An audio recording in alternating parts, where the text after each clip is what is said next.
Hello दोस्तों, आज के इस वीडियो में हम कहानी के माध्यम से हिंदी पढ़ने की प्रैक्टिस करेंगे।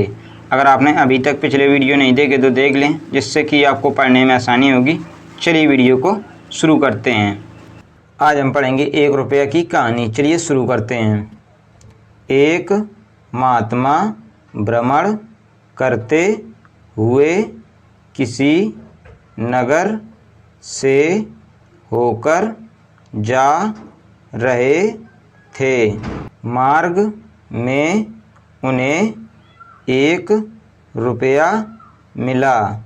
महात्मा तो वैरागी और संतोष से भरे व्यक्ति थे। भला 1 रुपये का क्या करते, इसलिए उन्होंने यह रुपया किसी निर्धन को देने का विचार किया। कई दिन की तलाश के बाद भी उन्हें कोई निर्धन व्यक्ति नहीं मिला। एक दिन वह अपने क्रियाकर्म के लिए सुबह सुबह उठते हैं तो क्या देखते हैं, एक राजा अपनी सेना को लेकर दूसरे राज्य पर आक्रमण के लिए उनके आश्रम के सामने से सेना सहित जा रहा था। ऋषि बाहर को आए तो उन्हें देखकर राजा ने अपनी सेना को रोकने का आदेश दिया और खुद आशीर्वाद के लिए ऋषि के पास आकर बोले, महात्मा, मैं दूसरे राज्य को जीतने के लिए जा रहा हूँ ताकि मेरा राज्य विस्तार हो सके। इसलिए मुझे विजय होने का आशीर्वाद प्रदान करें।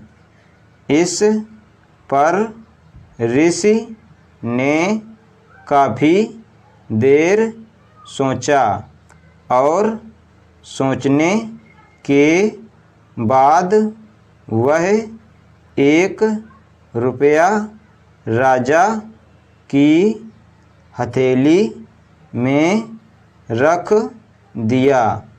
यह देखकर राजा हैरान और नाराज हुआ, लेकिन उन्हें इसके पीछे का प्रयोजन काफ़ी देर तक सोचने के बाद भी समझ नहीं आया। तो राजा ने महात्मा से इसका कारण पूछा। तो महात्मा ने राजा को सहज भाव से जवाब दिया कि राजन, कई दिनों पहले मुझे यह 1 रुपया आश्रम आते समय मार्ग में मिला था, तो मुझे लगा कि किसी निर्धन को इसे दे देना चाहिए, क्योंकि किसी वैरागी के पास इसके होने का कोई औचित्य नहीं है। बहुत खोजने के बाद भी मुझे कोई निर्धन व्यक्ति नहीं मिला, लेकिन आज तुम्हें देखकर यह ख्याल आया कि तुम से निर्धन तो कोई है ही नहीं। जिस राज्य में जो सब कुछ होने के बाद भी किसी दूसरे बड़े राज्य के लिए भीतर लालच रखता है, यही एक कारण है कि मैंने तुम्हें यह 1 रुपया दिया है। राजा को अपनी गलती का एहसास हो गया और उसने युद्ध का विचार भी त्याग दिया। अब हम पढ़ेंगे किसान की घड़ी की कहानी। चलिए शुरू करते हैं।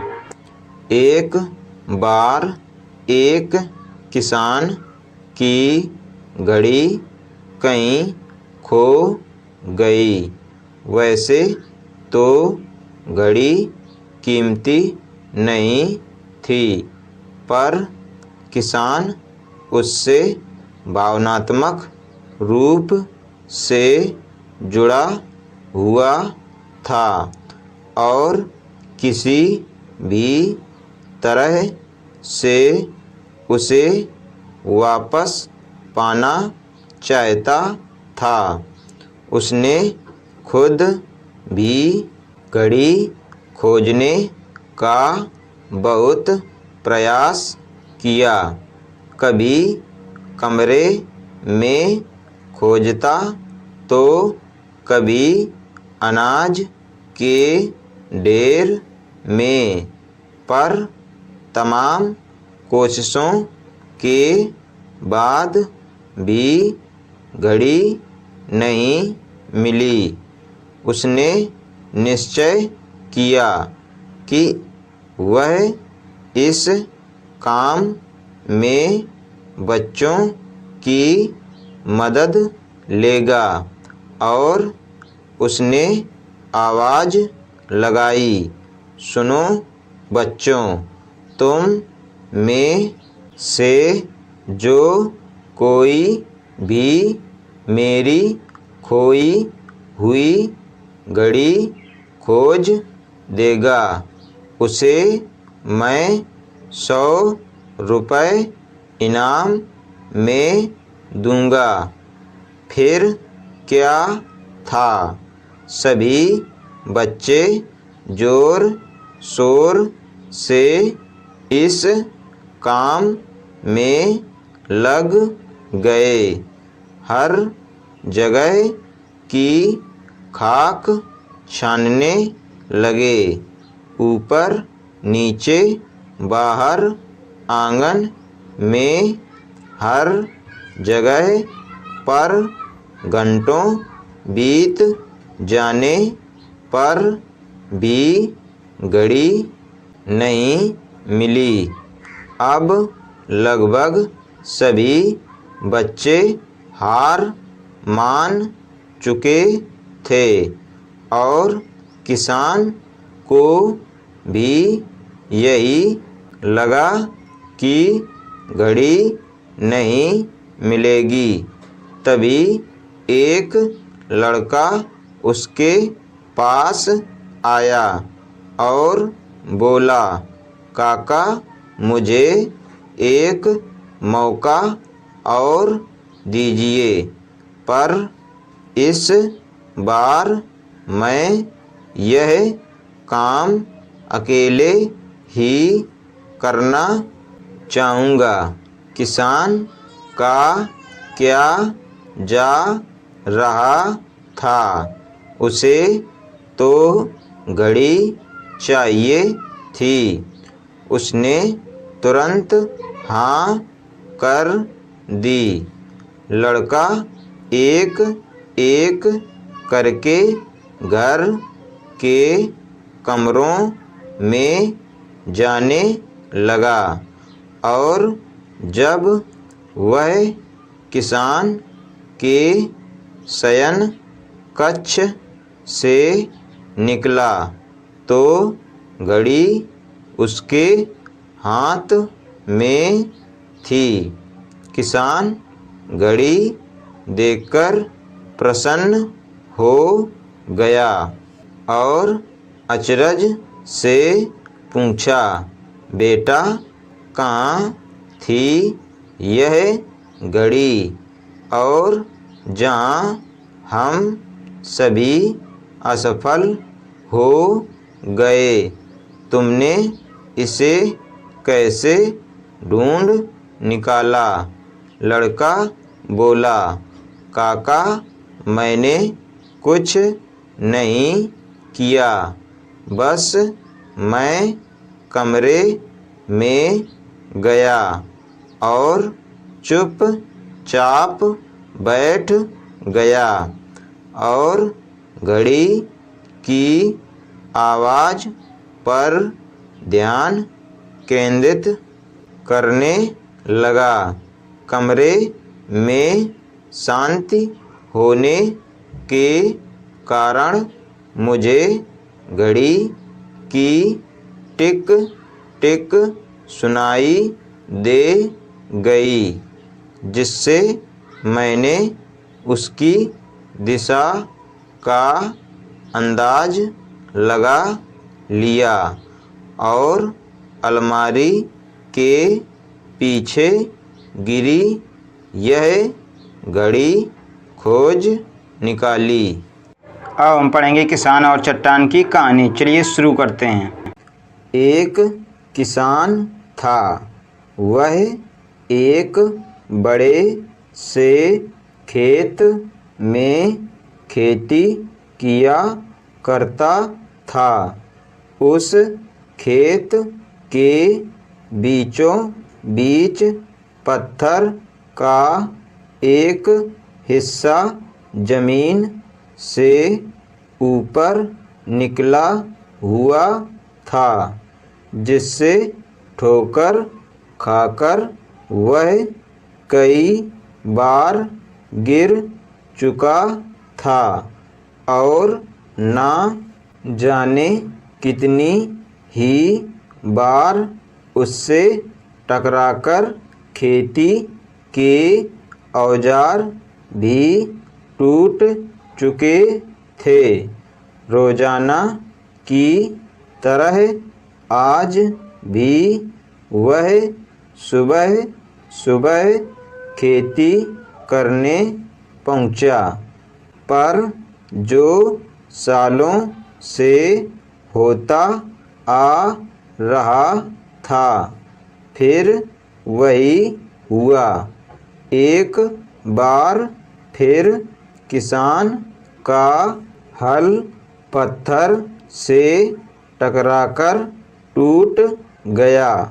किसान तुरंत क्रोधित हो उठा और उसने मन ही मन सोचा कि आज जो भी हो जाए वह इस चट्टान को जमीन से निकाल कर इस खेत के बाहर फेंक देगा।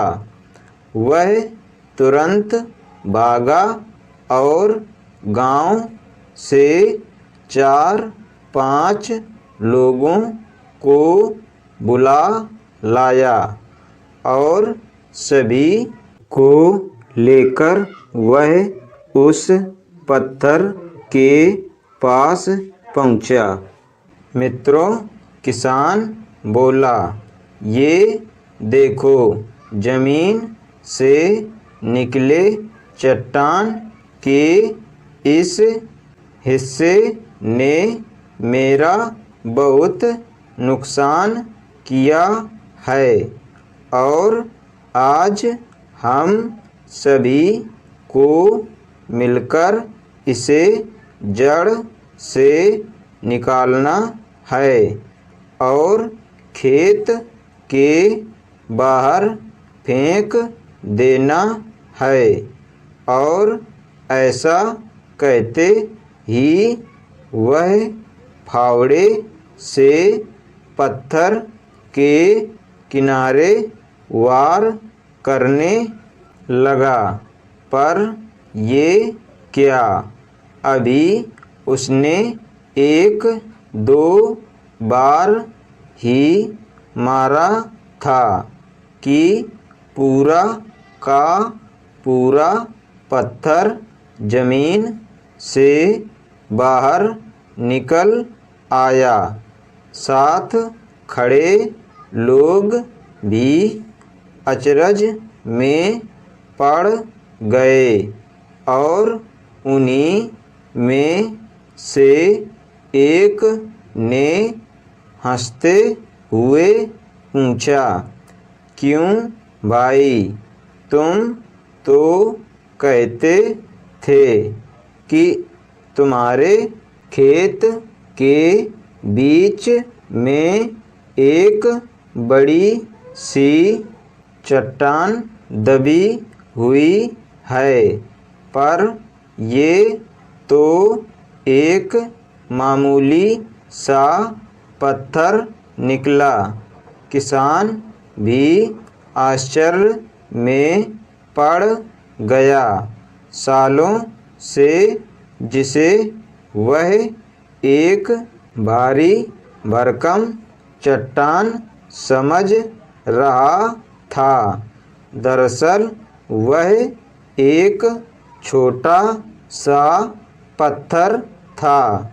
उसे पछतावा हुआ कि काश उसने पहले ही इसे निकालने का प्रयास किया होता तो ना उसे इतना नुकसान उठाना पड़ता और ना ही दोस्तों के सामने उसका मजाक बनता।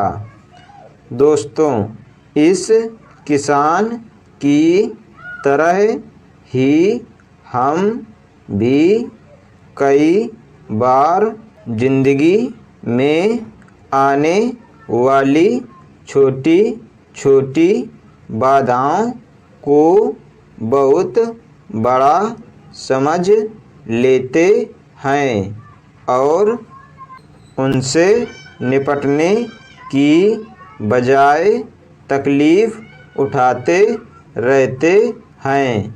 ज़रूरत इस बात की है कि हम बिना समय गवाए उन मुसीबतों से लड़ें और जब हम ऐसा करेंगे तो कुछ ही समय में चट्टान सी दिखने वाली समस्या एक छोटे से पत्थर के समान दिखने लगेगी, जिसे हम आसानी से ठोकर मारकर आगे बढ़ सकते हैं। आज हमने पढ़ा 1 रुपये की कहानी और किसान और घड़ी की कहानी और किसान और चट्टान की कहानी। अगर आपको ये वीडियो पसंद आए तो वीडियो को लाइक करें, हमारे चैनल बच्चों की शिक्षा को सब्सक्राइब करें। धन्यवाद।